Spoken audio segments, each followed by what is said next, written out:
ಹ್ಮ್. Hi ನಮಸ್ತೆ, welcome back to our channel. ನೀವಿನ್ನೂ ಬಿಗಿನರ್ಸಾ ಟೈಲರಿಂಗಲ್ಲಿ? ಹಾಗಾದರೆ ನೀವು ಪರ್ಫೆಕ್ಟಾಗಿ ಬ್ಲೌಸನ್ನು ಯಾವ ಥರ ಪ್ರಾಕ್ಟೀಸ್ ಮಾಡಬೇಕು ಅಂತ ನಾನು ಈ ವಿಡಿಯೋದಲ್ಲಿ ಹೇಳ್ತೀನಿ. ನೀವಿನ್ನೂ ಫಸ್ಟ್ ಬಿಗಿನರ್ಸ್ ಆಗಿದೆ, ನಿಮಗೆ ಬ್ಲೌಸೇ ಏನೂ ಗೊತ್ತಿಲ್ಲ, ನಾವು ಬ್ಲೌಸಲ್ಲಿ ಪರ್ಫೆಕ್ಟ್ ಆಗಬೇಕು ಅನ್ನೋದಾದರೆ ನೀವು ಏನೆಲ್ಲ ಟಿಪ್ಸ್ನ ಫಾಲೋ ಮಾಡಿದ್ರೆ ಬ್ಲೌಸಲ್ಲಿ ಪರ್ಫೆಕ್ಟ್ ಆಗ್ಬೋದು. ಆ್ಯಕ್ಚುಲಿ ಹೇಳ್ಬೇಕು ಅಂತಂದರೆ ಸ್ಟಾರ್ಟಿಂಗಲ್ಲಿ ಯಾರಿಗೂ ಬ್ಲೌಸು ಪರ್ಫೆಕ್ಟಾಗಿ ಬರಲ್ಲ, ಓಕೆನಾ? ಅದಕ್ಕೆ ನಾವು ಏನೆಲ್ಲ ಟಿಪ್ಸ್ ಫಾಲೋ ಮಾಡಿ ನಾವು ಪರ್ಫೆಕ್ಟ್ ಆಗ್ಬೋದು. ಈ ಟೈಲರಿಂಗ್ ಅನ್ನೋ ವಿಷಯದಲ್ಲಿ ನಾವು ಪರ್ಫೆಕ್ಟಾಗಿ ಆಗಬೇಕು ಅಂತಂದರೆ ಏನೇನು ಫಾಲೋ ಮಾಡಬೇಕು? ಫಸ್ಟು ಏನು ಮಾಡ್ತೀರಂತಂದರೆ, ಫಸ್ಟು ನಿಮ್ಮ ಬ್ಲೌಸಸ್ನ ನೀವು ಫಸ್ಟು ಪರ್ಫೆಕ್ಟಾಗಿ ಸ್ಟಿಚ್ ಮಾಡ್ಕೊಳ್ಳಿ, ಓಕೆನಾ? ಫಸ್ಟು ನಿಮ್ಮ ಬಾಡಿ ಅಳತೆಗೆ ನಿಮ್ಮ ಬ್ಲೌಸನ್ನು ಸ್ಟಿಚ್ ಮಾಡ್ಕೊಂಡಾಗ ನಿಮಗೆ ಒಂದು ಕಾನ್ಫಿಡೆಂಟ್ ಅನ್ನೋದು ಬರುತ್ತೆ. ಅದಾದಮೇಲೆ ನೆಕ್ಸ್ಟ್ ಟೈಮ್ ಏನು ಮಾಡಬೇಕು ಅಂತಂದರೆ, ನಿಮ್ಮ ಮನೆಯಲ್ಲಿ ಇರೋಂಥವ್ರಿಗೆ ಸ್ಟಿಚ್ ಮಾಡಿ. ಯಾರ್ಯಾರಿಗೆ, ನಿಮ್ಮ ಅಮ್ಮ ಆಗಿರ್ಬೋದು, ನಿಮ್ಮ ಸಿಸ್ಟರ್ ಆಗಿರ್ಬೋದು, ಯಾರಿಗೆ ಆಗಿರ್ಬೋದು ಅವ್ರಿಗೆ ಸ್ಟಿಚ್ ಮಾಡಿದ್ದೀರಾ, ನಿಮ್ಮ ಮಗಳಾಗಿರ್ಬೋದು, ಈ ಥರದವ್ರಿಗೆ ಸ್ಟಿಚ್ ಮಾಡಿ ನೋಡ್ಕೊಳ್ಳಿ ಏನೇನು ಮಿಸ್ಟೇಕ್ಸ್ ಮಾಡಿದ್ದೀರಾ ನೀವು ಅಂತ. If in case shoulder drop ಇರ್ಬೋದು, ಇಲ್ಲ ಫ್ರಂಟ್ ಡೀಪ್ ಇರ್ಬೋದು, ಬ್ಯಾಕ್ ಡೀಪ್ ಇರ್ಬೋದು, ಇಲ್ಲ ಇಲ್ಲಿ ರಿಂಕಲ್ಸ್ ಬರ್ಬೋದು, ಇಲ್ಲೊಂದು ಕಡೆ ಇದೆಲ್ಲ ನೋಡ್ಕೊಳ್ಳಿ. ಎಲ್ಲೆಲ್ಲಿ ನಾವು ಏನೇನು ಚೇಂಜಸ್ ಮಾಡಬೇಕು, ಯಾವ ಬಾಡಿ ಪ್ಯಾಟ್ರನ್ಗೆ ಯಾವ ಥರ ಹೊಲಿಬೇಕು ಅನ್ನೋದು ನಿಮ್ಗೆ ಇದರಲ್ಲೇ ಗೊತ್ತಾಗ್ಬಿಡುತ್ತೆ. ಇವಾಗ ನಿಮ್ಮಮ್ಮ ಒಂದು ಸೈಜ್ ಇರ್ತಾರೆ, ನೀವು ಒಂದು ಸೈಜ್ ಇರ್ತೀರ, ನಿಮ್ಮ ತಂಗಿ ಒಂದು ಸೈಜ್ ಇರ್ತಾರೆ. ಈ ಥರ ಡಿಫ್ರೆಂಟ್ ಇರೋರಿಗೆಲ್ಲ ಟ್ರೈ ಮಾಡಿದಾಗ ನೀವು ಈ ವಿಷಯದಲ್ಲಿ ಪರ್ಫೆಕ್ಟ್ ಆಗ್ತೀರಾ. ಬಟ್ ಒಂದು ಬ್ಲೌಸಲ್ಲಿ ನೀವು ಒಂದೇ ಒಂದು ಬ್ಲೌಸ್ ಸ್ಟಿಚ್ ಮಾಡಿದ್ರೆ ನೀವು ಪರ್ಫೆಕ್ಟ್ ಆಗಲ್ಲ. ಹೇಳ್ತೀನಿ, ತುಂಬಾ ಹೊಲಿತಾ ಇರಬೇಕು, ಡಿಫ್ರೆಂಟ್ ಸೈಜಸ್ ಹೊಲಿಬೇಕು. ಆಮೇಲೆ ಇನ್ನೊಂದು ಏನು ಟಿಪ್ಸ್ ಅಂತಂದರೆ, ನೀವು ಅವ್ರಿಗೆ ವೇರ್ ಮಾಡಿಸ್ಬೇಕು. ನಿಮ್ಮ ಎದುರುಗಡೆನೇ ನೀವು ವೇರ್ ಮಾಡಿ ನೋಡಬೇಕು. ಅವರು ವೇರ್ ಮಾಡಿ ನೋಡಿದಾಗ ನೀವೆಲ್ಲಿ ಮಿಸ್ಟೇಕ್ ಮಾಡಿದ್ರಿ ಅಂತ ನಿಮ್ಮ ಕಣ್ಣಿಗೆ ಗೊತ್ತಾದಾಗ ನಾವಿಲ್ಲಿ ಮಿಸ್ಟೇಕ್ ಮಾಡಿದ್ದೀವಿ, ಇಲ್ಲಿ ಸರಿ ಮಾಡಿಕೊಡ್ಬೋದು ಅಂತ ಹೇಳ್ಬೋದು. ಇನ್ನೊಂದು ಏನಂತಂದರೆ, ಇದರಲ್ಲಿ ಸಕ್ಸಸ್ ಆಗಬೇಕು ಅಂತಂದರೆ ನೀವು ಕಸ್ಟಮರ್ನ ನಿಮ್ಮ ಹತ್ರ ಚೆನ್ನಾಗಿ ಇಟ್ಕೋಬೇಕು ಅಂತಂದರೆ ನೀವು ಒಂದು ಟ್ರಯಲ್ ಕೊಡಬೇಕಾಗುತ್ತೆ. ನೀವು ಬ್ಲೌಸ್ ಹೊಲಿದ ಮೇಲೆ ನೀವು ಯಾವುದೇ ಒಂದು ಹೊಸ ಕಸ್ಟಮರ್ ಬಂದಾಗ ಏನು ಮಾಡಬೇಕು ಅಂತಂದರೆ, ನೀವು ಬ್ಲೌಸ್ ಸ್ಟಿಚ್ ಮಾಡಿ, ಒಂದು ನಾರ್ಮಲ್ ಬ್ಲೌಸನ್ನು ಸ್ಟಿಚ್ ಮಾಡಿ ಅವ್ರಿಗೆ ಟ್ರಯಲ್ ಕೊಡಿ. ಟ್ರಯಲ್ ಕೊಟ್ಟಾಗ ಅವರು ಹಾಕ್ಕೊಂಡು ನೋಡ್ತಾರೆ. ಹಾಕೊಂಡು ನೋಡಿದಾಗ ಅವರು ಪರ್ಫೆಕ್ಟಾಗಿದ್ದಾಗ ಏನು ಮಾಡ್ತಾರೆ ಅಂತಂದರೆ, ಓಕೆ, ನಿಮಗೆ ಒಂಥರ ಕಾನ್ಫಿಡೆನ್ಸ್ ಲೆವೆಲ್ ಅನ್ನೋದು ಜಾಸ್ತಿ ಆಗುತ್ತೆ. ಇವಾಗ ಕಸ್ಟಮರ್ ಬಂದು ಹಾಕೊಂಡು ಪರ್ಫೆಕ್ಟ್ ಆಗಿದೆ, ನಿಮಗೆ ಕಾನ್ಫಿಡೆನ್ಸ್ ಲೆವೆಲ್ ಜಾಸ್ತಿ ಆಗುತ್ತೆ. ಇಫ್ ಇನ್ ಕೇಸ್ ನೀವೇನಾದರೂ ಮಿಸ್ಟೇಕ್ಸ್ ಮಾಡಿದ್ರು ಕೂಡ ಅದನ್ನು ರಿಮೂವ್ ಮಾಡಿ ಅಲ್ಲೇ ಕೂಡ ಸರಿ ಮಾಡಿ ಕೂಡ ಕೊಡ್ಬೋದು. ಅವಾಗ ಗೊತ್ತಾಗುತ್ತೆ ಏನು ಮಿಸ್ಟೇಕ್ ಮಾಡಿದ್ದೀರ ಅಂತ. ಇದೊಂದು ಟ್ರಿಕ್ಕು. ನಾನಂತೂ ಯಾವಾಗೂ ಅಷ್ಟೇ ಯಾವುದೇ ಕಸ್ಟಮರ್ಗಾಗಲಿ ನಾನು ಟ್ರಯಲ್ ಕಂಪಲ್ಸರಿ ಮಾಡಿಸ್ತೀನಿ. ಅದು ಎಷ್ಟೇ ಬ್ಲೌಸ್ ಹೊಲಿದಿದ್ರು, ಇಲ್ಲ ನಾನು ಪರ್ಫೆಕ್ಟಾಗಿರುತ್ತೆ ನಾನು ಮನೇಲಿ ಹಾಕ್ಕೊಳ್ತೀನಿ ಅಂತಂದ್ರೂ ಕೂಡ ನಾನು ಬಿಡಲ್ಲ. ಫಸ್ಟು ನೀವು ಎಷ್ಟೇ ಹೊಸ ಬ್ಲೌಸು ನಾನು ಹೊಲಿದ್ರೂ ಟ್ರಯಲ್ ಮಾಡಿಸ್ತೀನಿ. ನಾನು ಟ್ರಯಲ್ ಮಾಡಿ ನೋಡಿದ್ರೆ ನನಗೆ ಏನೇ ಬ್ಲೌಸ್ ಹೊಲಿದಿದ್ರೆ ಏನಾದರೂ ಮಿಸ್ಟೇಕ್ ಆದರೆ ಸರಿ ಮಾಡ್ಬೋದು ಅಂತ. ಕೆಲವ್ರಿಗೆ ಏನಂತಂದರೆ ಕೊಟ್ಟು ಕಳಿಸ್ಬಿಡ್ತೀನಿ. ಇವಾಗ ಚೆನ್ನಾಗಿ ಅಭ್ಯಾಸ ಆಗಿರೋರಿಗೆ ಕೊಟ್ಟು ಕಳಿಸ್ಬಿಡ್ತೀನಿ. ಹೊಸ ಕಸ್ಟಮರ್ ಆದರೆ ನನ್ನ ಕಣ್ಣೆದುರುಗೇ ಹಾಕಿ ನೋಡಬೇಕು. ಅವರು ಹಾಕಿ ನೋಡಿ ಏನು ಮಿಸ್ಟೇಕ್ ಆಗಿದೆ ಅಂತ ನೋಡಿ ನಾನು ಸರಿ ಮಾಡಿನೇ ಕೊಡ್ತೀನಿ. ಇದೊಂದು ಟಿಪ್ಸು. ಆಮೇಲೆ ಎಲ್ಲರಿಗೂ ಸ್ಟಿಚ್ ಮಾಡಿ ನಿಮ್ಮ ಎದುರಿಗೇ ಟ್ರಯಲ್ ಮಾಡಿಸಿ.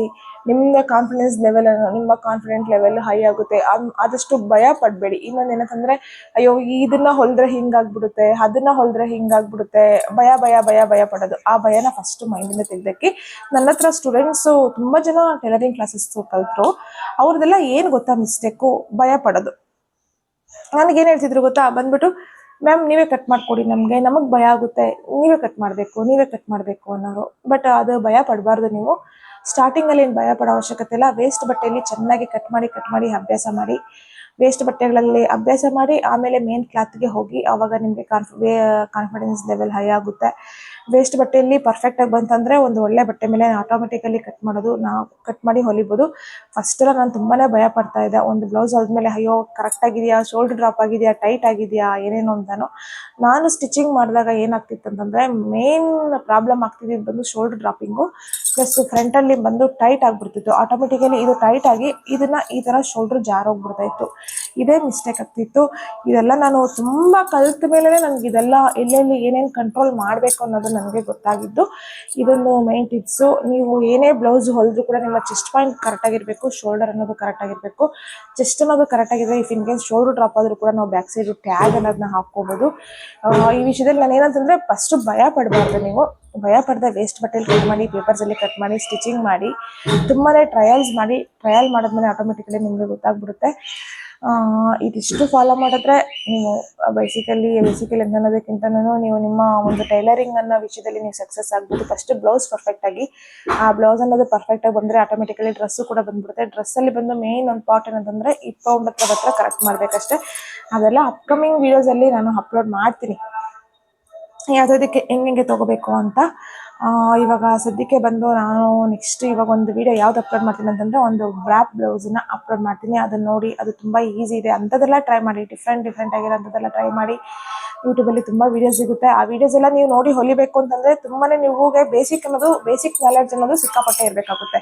ಇವಾಗ ಯೂಟ್ಯೂಬಲ್ಲಿ ವೀಡಿಯೋಸ್ ಸಿಗುತ್ತೆ, ಬಟ್ ಯೂಟ್ಯೂಬ್ ನೋಡಿನೇ ಕಲಿಯೋಕ್ಕಾಗಲ್ಲ. ಯಾಕಂದರೆ ನಮಗೆ ಮೆಜರ್ಮೆಂಟ್ಸ್ ಅನ್ನೋದು ತುಂಬಾ ಇಂಪಾರ್ಟೆಂಟ್. ಯಾವ ಬಾಡಿ ಟೈಪ್ಗೆ ಏನು ಮೆಜರ್ಮೆಂಟ್ ಆಗಬೇಕು ಅನ್ನೋದು ಗೊತ್ತಿರಬೇಕು. ಅದನ್ನ ನಾನಿಲ್ಲಿ ನನ್ನ ಒಂದು ಚಾನಲಲ್ಲಿ ಬೇಸಿಕ್ ಇಂದನೇ ಹೇಳ್ಕೊಡ್ಬೇಕು ಅನ್ಕೊಂತೀನಿ. ಬಟ್ ಇವಾಗ ಒಂದು ಬ್ರಾಪ್ ಬ್ಲೌಸು ತುಂಬ ಈಸಿ ಬ್ಲೌಸು, ಸೈಜ್ ವೈಸ್ ಕೊಟ್ಬಿಡ್ತೀನಿ. ಅದನ್ನ ಟ್ರೈ ಮಾಡಿಬಿಟ್ಟು ನೀವು ನನಗೆ ಕಾಮೆಂಟ್ ಸೆಕ್ಷನಲ್ಲಿ ಹೇಳಬೇಕು, ಓಕೆನಾ? ಇವಾಗ ನಿಮಗೆ ಟೈಲರಿಂಗಲ್ಲಿ ನೀವು ಸಕ್ಸಸ್ ಆಗಬೇಕಂತಂದರೆ ನನಗೆ ಗೊತ್ತಿರೋಂಥ ಟಿಪ್ಸನ್ನ ಹೇಳಿದ್ದೀನಿ. ಭಯ ಪಡಬಾರ್ದು, ಕಾನ್ಫಿಡೆನ್ಸ್ ಇಟ್ಕೋಬೇಕು. ಒಂದಲ್ಲ 10 ಬ್ಲೌಸು ಟ್ರೈ ಮಾಡಿ ಸ್ಟಾರ್ಟಿಂಗಲ್ಲಿ. ಅವೆಲ್ಲ ಟ್ರೈ ಮಾಡಿ ನಿಮಗೆ ಬಂದ್ಬಿಡುತ್ತೆ ಕಾನ್ಫಿಡೆನ್ಸ್ ಲೆವೆಲ್ಲು. ಮೇನ್ ಭಯ ಅನ್ನೋದು ಇರಬಾರ್ದು. ನೀವೇ ಕಟ್ ಮಾಡಿ ನೀವೇ ಸ್ಟಿಚ್ ಮಾಡಬೇಕು.